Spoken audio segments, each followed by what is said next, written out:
घटनाएं दी गई हैं और इन घटनाओं को पूछा गया कि काल क्रम के अनुसार व्यवस्थित करना है। तो पहली घटना है कि भारतीय संविधान अपनाया गया, दूसरी घटना है संविधान सभा की पहली बैठक, तीसरी भारत का संविधान लागू किया गया और भारत को आजादी मिली।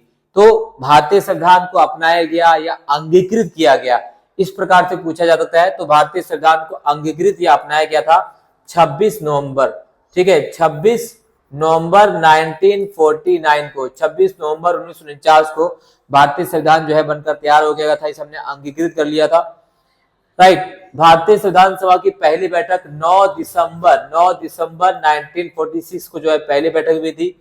भारत का संविधान लागू किया गया, तो लागू किया गया 26 जनवरी 1950 को भारतीय संविधान को लागू किया गया और भारत को आजादी मिली थी 15 अगस्त 1947 को, 1947 को।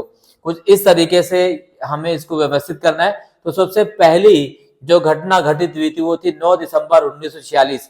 तो 9 दिसंबर 1946 जो भारतीय संविधान सभा की पहली बैठक, तो दूसरा सबसे पहले आएगा, यानी डी और बी तो अपने आप ही समाप्त हो गए। तो सबसे पहले दो, यानी भारतीय संविधान सभा की पहली बैठक 9 दिसंबर 1946 आएगा। उसके बाद दूसरी घटना आप देख सकते हैं, भारत को आजादी मिली 15 अगस्त 1947। 2 के बाद 4, तो 2 के बाद 4 यहाँ बिल्कुल दिया गया है। उसके बाद फिर 1 26 जनवरी 1949, फिर आपका आता है 3। इस तरह से इसका जो सी इज द राइट आंसर।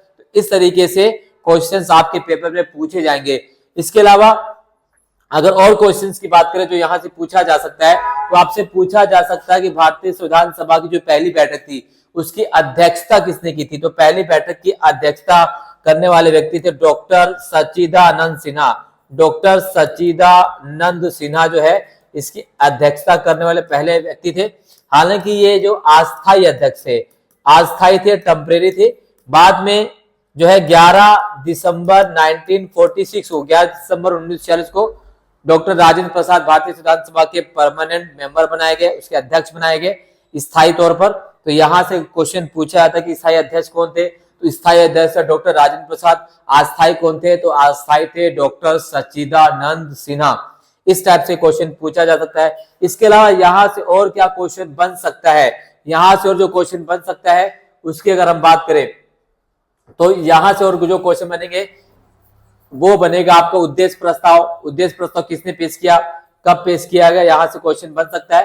तो अगर हम उद्देश्य प्रस्ताव की बात करें तो उद्देश्य प्रस्ताव पेश किया गया था 13 दिसंबर 1946 को और पेश किया था पंडित जवाहरलाल नेहरू ने। और इस सर्वसम्मति से भारतीय संविधान सभा द्वारा 22 जनवरी 1947 को